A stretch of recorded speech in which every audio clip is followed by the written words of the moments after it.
This video was made possible by CuriosityStream. Watch over 2,000 documentaries for free for 30 days by signing up at the link in the description. Africa is often viewed quite poorly on the world stage. The continent holds plenty of violent, corrupt, and unstable nations and the majority of the world's least developed countries, but Africa is big. There are 54 countries there, and not all fall into the generalizations of the continent as a whole, perhaps most notably Rwanda. One of the easiest ways to compare countries is through their indicators, and Rwanda's are impressive.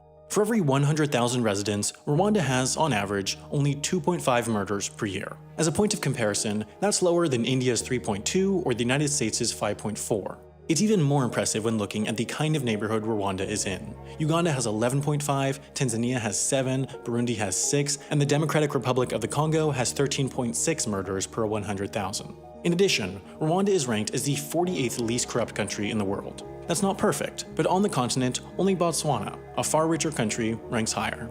The country also has a 67-year life expectancy, tied for 4th best in Africa, and only slightly below the world average.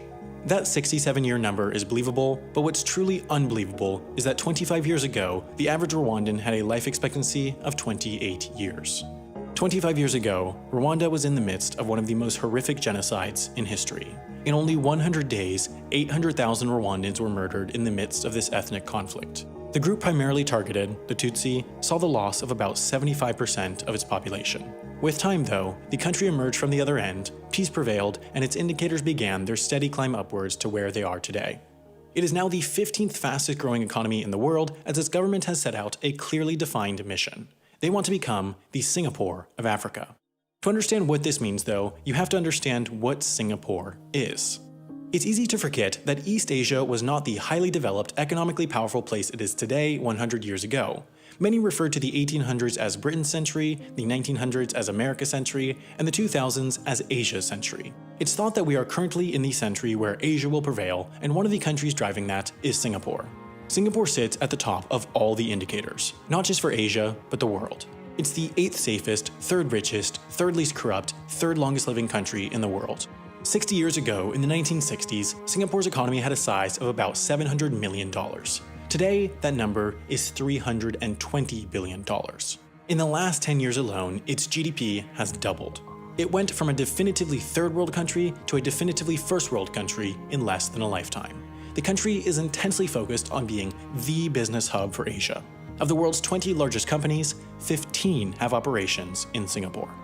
It's tough to look at the results of Singapore's economic development without being impressed. They have done the nearly impossible. Some of the ways Singapore has achieved this growth, though, has met some criticism.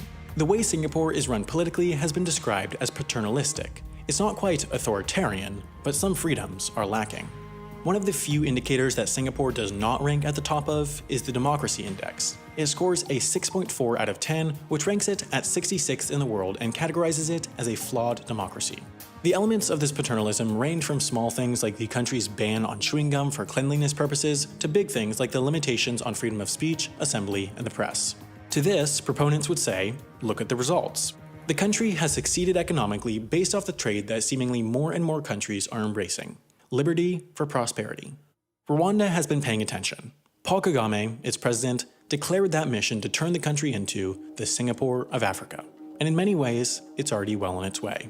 Arguing that Rwanda is authoritarian is easy. On the same democracy indicator where Singapore is categorized as a flawed democracy, Rwanda earns a score of 3.4 out of 10 and the categorization of authoritarian. Paul Kagame was first elected in 2003, then again in 2010, then again in 2017, with 98.8% of the vote. The US Department of State, though, described that third election as having some, quote, irregularities. That also came after a constitutional amendment lifting term limits to let Kagame take power again. He is clearly well-liked and impressive. He began his career in the military, played a part in toppling the oppressive governments of Uganda, Rwanda, and the DRC, and has been described as, quote, perhaps the most successful general alive. He is by all accounts a military genius, and since his fighting days, he has risen Rwanda from chaos into peace and prosperity, but as a political leader, he himself is still oppressive. Just like Singapore, there are severe limitations on the freedom of speech, assembly, and the press. There are even accusations of Kagame supporting or arranging the assassination of his political opponents. Looking at the ends, though, there are clearly more parallels with Singapore. Singapore's success as a business hub can be attributed to three factors: geographic centrality, political stability, and ease of doing business.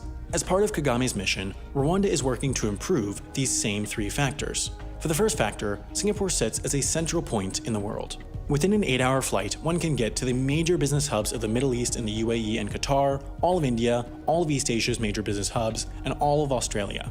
Meanwhile, Rwanda sits only 600 miles or 950 kilometers from the geographic center of Africa. It is about as central as you can get on the enormous continent. For both countries, though, geographic centrality means nothing unless you can actually get to them.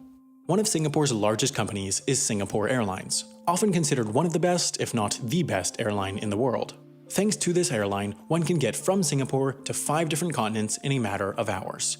It's easy to underestimate the importance of having a globally competitive airline to establish a city as a business hub.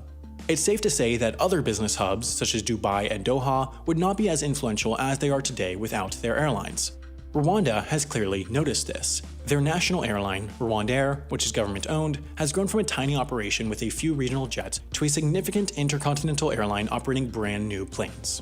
They now fly all around Africa, to Dubai, Brussels, and London, and have even announced plans to start one-stop service to both Guangzhou, China, and New York. While the airline is not yet nearly at the level of some larger players on the continent like Ethiopian Airlines and South African Airways, it's serving its job effectively of connecting Rwanda to the world. The second factor to Singapore's economic success is political stability. The World Bank rates countries in terms of political stability and absence of violence and terrorism, and for this, Singapore, unsurprisingly, comes up in the 99th percentile, better than almost any country in the world. This is a big reason why a CEO might choose to set up their Asian hub in Singapore over Hong Kong, for example, which only scores in the 75th percentile for political stability and is trending downwards. They want to operate in a place that they know won't change quickly on a political level since there are inherent costs involved with a changing external environment. Rwanda sits at the 48th percentile for this political stability indicator, well in the middle of the pack. This isn't phenomenal, but compared to the sub-Saharan average of 31, it's doing alright. It's a contentious issue whether elements of authoritarianism promote or impede political stability. In Rwanda's case, with so few years under the current form of government, it's tough to know if the country really is stable or not. Rwanda is now, by many accounts, a police state. There are random checkpoints all around the country and strict security at most buildings in Kigali, the capital. Kigali is now one of the cleanest cities in Africa, let alone the world, partially due to a ban on single-use plastics and plastic bags, but also because all able-bodied members of the population are required to participate in a community cleaning day on the last Saturday of each month. According to one report, there's even widespread unlawful detention of what are described as undesirables on the streets. The test of whether this country is truly stable or rather in a state of temporary fear-based obedience might not have yet come. Rwanda has not experienced a transition of power since 2000, and nobody really knows whether the country can continue on the right path after Kagame leaves. He himself even said that if he had not groomed a successor by 2017, quote, "It means that I have not created capacity for a post-me Rwanda. I see this as a personal failure." It's now well past 2017, and Kagame is still in power with no signs of leaving. Regardless of the reasons, though, for Rwanda's current political stability, it's sure that businesses like it. It's one of the top factors to look at when deciding which countries to operate in. The third factor that led to Singapore's business success, ease of doing business, is perhaps the most important one, and it's also the one at which Rwanda most excels. This is a broad factor, but it's one that the World Bank tracks with a well-known indicator, the Ease of Doing Business Index. This looks at 10 factors: ease of starting a business, dealing with construction permits, getting electricity, registering property, getting credit, protecting minority investors, paying taxes, trading across borders, enforcing contracts, and resolving insolvency. Singapore ranks at number 2 in the world behind New Zealand and is followed up by Denmark, Hong Kong, and South Korea. Rwanda, meanwhile, scores as the 29th. This is an impressive score by itself, but it is incredibly impressive when considering how the rest of the continent ranks up. Rwanda is by far the highest ranked among mainland African nations. The nearest trailing African nation is Morocco at number 60, and plenty of highly developed countries like the Netherlands, Switzerland, and Japan rank lower than Rwanda. To achieve this, Rwanda has made plenty of economic and legislative reforms to foster the business-friendly environment. They've also been focusing on building both soft and hard infrastructure. The government, in collaboration with private investors, built an enormous $300 million convention center along with a 5-star Radisson Blu hotel to attract the convention market, in addition to less flashy infrastructure projects building roads and airports. Overall, Rwanda is on the hunt for international investment in the country, and so far, that's paid off. In 2005, $10.5 million were invested from abroad in Rwanda. In 2017, that number was $293 million. Clearly, a lot is working in Rwanda. It's safe, clean, and growing economically. What more could a country want? Well, there are serious questions from abroad on whether Rwanda's growth is ethical, replicatable, sustainable, and even real. The way Rwanda has achieved its current stability and growth has some external observers condemning it. Appearances of Rwanda can also be deceiving. It is still one of the poorest countries in the world, with the average resident earning only $750 a year. Some question whether the country should be spending so much on its airline, its infrastructure, and its capital when so many in the country are so poor. Some question whether the country is growing for its middle and upper class while leaving its rural poor behind. It's no surprise, though, that many of the country's neighbors, curbed by violence and poverty, have pondered whether they should be replicating the ways of Kagame. External observers have given mixed answers to that question. Some believe that the current authoritarian policies will let dissent bottle up and eventually explode. They worry that the country will erupt into violence again. Some say that the current regime is solely focused on making things seem like they're improving through climbing up in the indicators without making real, rational change. There are even some accusations that Rwandan GDP growth figures might be inflated or otherwise manipulated. It's sure that Rwanda has been growing enormously, but is it really this much? There is no one recipe for economic growth. The fact that the United States became the superpower of the 20th century and China is becoming the superpower of the 21st century proves that more than anything. Democratic states grow and autocratic states grow. They might grow in different ways, but there are success stories on both ends of the spectrum. What external observers have so much trouble answering is the means to the end question.